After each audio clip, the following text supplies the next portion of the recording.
बिस्मिल्लाहिर्रहमानिर्रहीम। Welcome back to my YouTube channel maths and physics academy. आज जो हम एक्सरसाइज स्टार्ट करने वाले जा रहे हैं दैट इज़ एक्सरसाइज 5.3। इससे पहले जो एक्सरसाइजेस हैं 5.1 एंड 5.2 वो आप प्लेलिस्ट से जाके देख सकते हैं। आज हम स्टार्ट करने जा रहे हैं एक्सरसाइज 5.3। इस एक्सरसाइज का जो पहला क्वेश्चन है, क्वेश्चन आपको कहता है फैक्टराइज द फॉलोइंग, यानी हमने इसके फैक्टर्स बनाने हैं। जो पहला क्वेश्चन है वो मैंने यहाँ पे लिख के दे दिया है, ठीक है। पहला क्वेश्चन आपको क्या कहता है, एक्स स्क्वेयर -7x+12। अच्छा बच्चों, इसमें हमने करना क्या है, पहले आप इस चीज़ को समझें। करना आपने ये है कि आपने बनाने हैं फैक्टर्स। अब आप फैक्टर्स बनाओगी कैसे उसको समझो। फैक्टर्स ऐसे बनाओगे बच्चों कि आपने क्या करना है कि ये जो आपको 12 नहीं नज़र आ रहा है, ये 12, इसको आपने मल्टीप्लाई करना है इस x के साथ, ठीक है। पहली वाली टर्म और आखिरी वाली टर्म को आपने आपस में मल्टीप्लाई करना है। जब हम 12 को x से मल्टीप्लाई करेंगे तो आपके पास क्या बनेगा, 12x² बनेगा। बीच में आपके पास क्या है, बीच में है आपके पास -7x। अब आपने बच्चों का करना क्या है कि आपने दो ऐसे नंबर्स लेने हैं, ठीक है।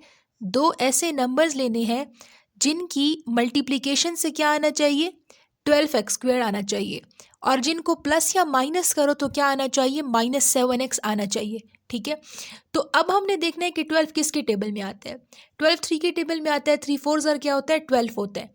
तो अगर मैं 3x और 4x करूँ तो दोनों की मल्टीप्लिकेशन से क्या आएगा, 12x² आएगा। और अगर हम -3 -7 करें तो उससे -4 करें तो उससे क्या आ जाएगा, -7x आ जाएगा।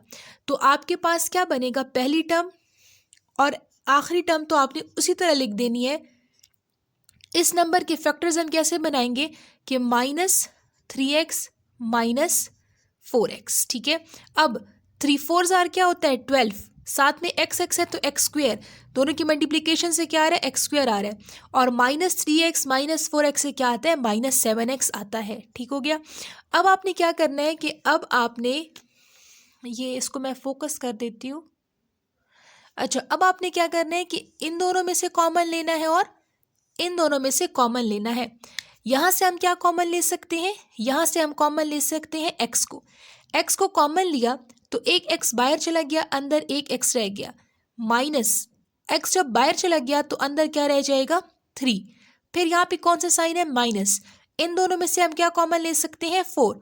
अंदर क्या रह जाएगा, x, प्लस माइनस से माइनस, 4 3 ज़ार 12, x -3 x -3 दोनों को आपने एक दफ़ा लिख देना है। और दूसरा आपके पास क्या है, x -4, तो इसको भी आपने एज इट इज़ x -4 लिख देना है और ये हो जाएगा आपका आंसर। सेकेंड क्वेश्चन है आपके पास x² + x -12, ठीक है। क्वेश्चन मैंने यहाँ लिख दिया। अब जाते हैं इसके सोल्यूशन की तरफ। अगेन बच्चों, आपने क्या करना है कि आपने पहली टर्म और आखिरी टर्म को आपस में मल्टीप्लाई करना है, ठीक है। जब हम x² को -12 से मल्टीप्लाई करेंगे तो क्या आ जाएगा, -12x² आ जाएगा। और बीच में क्या है, प्लस x है। अगर इसके साथ कुछ नहीं है तो यानी इसके साथ क्या है, 1 है। अब आपने दो ऐसे नंबर्स लेने हैं कि जिसकी मल्टीप्लिकेशन से क्या आना चाहिए, -12x² आना चाहिए, और जिसको प्लस या माइनस करे तो क्या आना चाहिए, 1x आना चाहिए। अब देखो बच्चों, 3 4 ज़ार क्या होता है, 12 होता है। और अगर हम 3 -4 करें तो हमारे पास क्या आ जाएगा, x आता है। लेकिन हमने साइन को भी देखना है कि हमें ऊपर वाला माइनस में चाहिए, नीचे वाला किस में चाहिए, प्लस में चाहिए। तो अगर मैं यहाँ पर लूँ 4x और यहाँ मैं लूँ -3x, 4 3 ज़ार 12, x से x² प्लस माइनस से माइनस, और 4 -3 से क्या आएगा, x सिर्फ 1 आएगा ना, और x है तो साथ में x आएगा, और साइन बड़े का लगेगा तो बड़ा क्या है, 4 है, और उसका प्लस साइन है तो यहाँ पे साइन क्या आएगा, प्लस का साइन आएगा, ठीक है। तो अब यानी इसके फैक्टर्स आपके पास कैसे बनेंगे, ये इसको हम थोड़ा सा फोकस कर देते हैं, ठीक है। इसके फैक्टर्स आपके पास बनेंगे x², ये आखिरी टर्म को आपने उसी तरह लिख देना है। बीच में हम क्या लिखेंगे, +4x -3x। अब आपने क्या करना है, इन दोनों में से कॉमन लेना है और इन दोनों में से कॉमन लेना है। इन दोनों में से x को कॉमन लेंगे, इधर से एक x बाहर चला गया तो x रह जाएगा, +4। फिर क्या है, माइनस, दोनों में से क्या कॉमन लेंगे, 3। अंदर क्या रह जाएगा, x, माइनस माइनस से प्लस, इसको मैं ज़रा ठीक करके लिख देती हूँ, प्लस। 3 4 ज़ार 12 होता है, तो इधर क्या आ जाएगा 4, x प्लस 4 x प्लस 4, तो इन दोनों को आपने एक दफ़ा लिख देना है x प्लस 4 और x माइनस 3 को आपने दूसरी जगह लिख देना है। And this is your answer. Third question आपके पास है 20 minus x minus x square. Question मैंने यहाँ लिख दिया है, अब हम जानते हैं इसके सॉल्यूशन की तरफ। क्वेश्चन आपके पास क्या है, 20 माइनस एक्स स्क्वेयर। अगेन आपने पहली और आखिरी टर्म को आपस में मल्टीप्लाई कर देना है। 20 को एक्स स्क्वेयर से मल्टीप्लाई करेंगे तो 20 एक्स स्क्वेयर आएगा, इसके साथ प्लस का साइन है, इसके साथ माइनस का साइन है, तो प्लस माइनस आपको क्या देंगे, माइनस देंगे, यानी मल्टीप्लीकेशन से आपके पास क्या आता है, 20 एक्स स्क्वेयर आता है, बीच में आपके पास क्या है, माइनस एक्स है। ठीक है, अगेन देखो बच्चों, हमने दो ऐसे नंबर्स लेने हैं जिसकी मल्टीप्लिकेशन से क्या आना चाहिए, 20 एक्स स्क्वेयर आना चाहिए, जिसके प्लस माइनस से क्या आना चाहिए, माइनस एक्स आना चाहिए। तो 4 5 ज़ार क्या होता है, 4x 5x, 4 5 ज़ार 20, यानी मल्टीप्लिकेशन से तो 20 आ रहा है।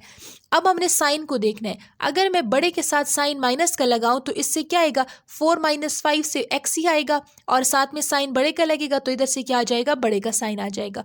और अगर मल्टीप्लिकेशन में देखो तो प्लस माइनस से माइनस ही आता है। तो यानी आपने फैक्टर्स बना लेने हैं। कैसे बनाओगे कि 20 माइनस एक्स स्क्वेयर को उसी तरह लिख दें, इसकी जगह आपने क्या लिख देना है, प्लस 4x माइनस 5x। ठीक है, अब इन दोनों में से कॉमन लेना है, इन दोनों में से हम 4 को कॉमन ले सकते हैं। 4 5 ज़ार होता है 20, प्लस इधर से 4 बाहर चला गया, अंदर क्या रह जाएगा, x। इधर से हम कॉमन लेंगे माइनस 5x, नहीं 5 तो कॉमन ही ले सकते, सिर्फ x कॉमन लेंगे। ठीक है, x जब हम कॉमन ले लेंगे तो इधर क्या रह जाएगा, 5 माइनस माइनस से प्लस, एक x बाहर चला गया तो अंदर क्या रह जाएगा, x रह जाएगा। तो अब आपने क्या करना है कि 5 प्लस एक्स को एक दफ़ा लिख लेना है और 4 माइनस एक्स दूसरी टाइम्स आ जाएगा, और ये जाएगा आंसर। फोर्थ क्वेश्चन है आपके पास 2y square minus 7y plus 3। Question मैंने लिख दिया, जाते हैं इसके सोल्यूशन की तरफ।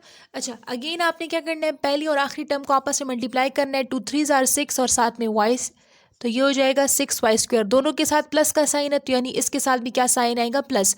बीच में क्या है, बीच में है आपका 7y। ठीक है, और साइन कौन सा है, माइनस। अब आपने दो ऐसे नंबर्स लेने हैं जिनकी मल्टीप्लिकेशन से 6y स्क्वेयर आना चाहिए, जिसके प्लस या माइनस से क्या आना चाहिए, 7y आना चाहिए। तो बच्चों हम क्या करेंगे कि हम यहाँ पे ले लेते हैं दो ऐसे नंबर्स। अगर मैं यहाँ पे ले लूँ 6y और यहाँ पर ले लूँ y, ठीक है, यानी 1y, तो और दोनों का साइन भी हम क्या लेते हैं, माइनस ले लेते हैं। अब 6y को जब इस y से मल्टीप्लाई करोगे तो 6y स्क्वेयर ही आएगा और माइनस माइनस से प्लस आएगा। और अगर यहाँ देखो तो 6y और 1y से 7y बन जाएगा, और साइन बड़े का लगेगा, बड़ा तो 6 है तो इसके साथ क्या आ जाएगा, माइनस आ जाएगा। ठीक है, तो यानी आपने फैक्टर्स कैसे बनाने हैं कि 2y स्क्वेयर और प्लस 3, तो उसी तरह इसको आपने कैसे करके लिख देना है कि प्लस 6y माइनस 1y। अब इसमें से क्या कॉमन लेंगे, 2y को कॉमन ले लेते हैं। 2y बाहर चला गया, अंदर सिर्फ y रह जाएगा। 2 3 ज़ार क्या होता है, 6 होता है, माइनस इनमें से अगर कुछ कॉमन नहीं ले सकते तो 1 कॉमन ले लेंगे। y प्लस माइनस से माइनस, और इधर रह जाएगा 3। तो आपके पास आंसर में क्या आएगा, y माइनस 3, और ये दूसरा फैक्टर क्या है, 2y माइनस 1, और आंसर। क्वेश्चन नंबर 5 है आपके पास 4x square plus 8x plus 3। Question मैंने यहाँ लिख दिए हैं, जाते हैं इसकी सोल्यूशन की तरफ। अच्छा, अब अगेन आपने क्या करना है, पहली और आखिरी टर्म को आपस में मल्टीप्लाई करना है। 4 3 ज़ार क्या होता है, 12 होता है। दोनों के साथ प्लस का साइन है तो इसके साथ भी प्लस आएगा, और इधर साथ में एक्स स्क्वेयर भी है, तो इधर से हमारे पास क्या आ जाएगा, 12x स्क्वेयर आ जाएगा। ठीक हो गया, और साइन कौन सा है, इसके साथ प्लस वाला साइन है, बीच में क्या है, प्लस 8x है। अब आपने दो ऐसे नंबर्स लेने हैं कि जिनकी मल्टीप्लिकेशन से 12 आना चाहिए, और जिनको प्लस माइनस करो तो क्या आना चाहिए, 8 आना चाहिए। तो देखो बच्चों, एक तो होता है 3 4 ज़ार 12, लेकिन 3 प्लस 4 से हमारे पास 8 नहीं बनता, उससे 7 बनता है। दूसरा आपके पास होता है 2 6 ज़ार 12, 2 6 ज़ार 12 भी होता है, और 2 प्लस 6 से 8 भी आता है। तो यानी एक हमने नंबर लेना है 2 और एक हमने लेना है 6। दोनों के साथ साइन कौन सा होना चाहिए, प्लस का, क्योंकि ऊपर नीचे हमारे पास साइन कौन सा चाहिए, प्लस का चाहिए। तो आपके पास फैक्टर्स क्या बनेंगे कि 4x स्क्वेयर, और एंड वाला नंबर आपने ऐसे ही लिख देना है। प्लस 8x की जगह आपने क्या लिख देना है कि प्लस 2x प्लस 6x। ठीक हो गया, यहाँ से हम क्या कॉमन लेंगे, यहाँ से हम 2x कॉमन ले सकते हैं। 2 2 ज़ार होता है 4, साथ में x, और यहाँ से 2x बाहर चला गया तो अंदर क्या रह जाएगा, 1। प्लस इन दोनों में से क्या चीज़ कॉमन ली जा सकती है? 3। 3 2s आर 6 और साथ में x है, प्लस प्लस से प्लस ही आएगा और 3 1s आर 3। ये भी 2x+1, ये भी 2x+1, तो आपने इसको एक टाइम लिख देना है और 2x+3 को साथ में लिख देना है और ये हो जाएगा आंसर।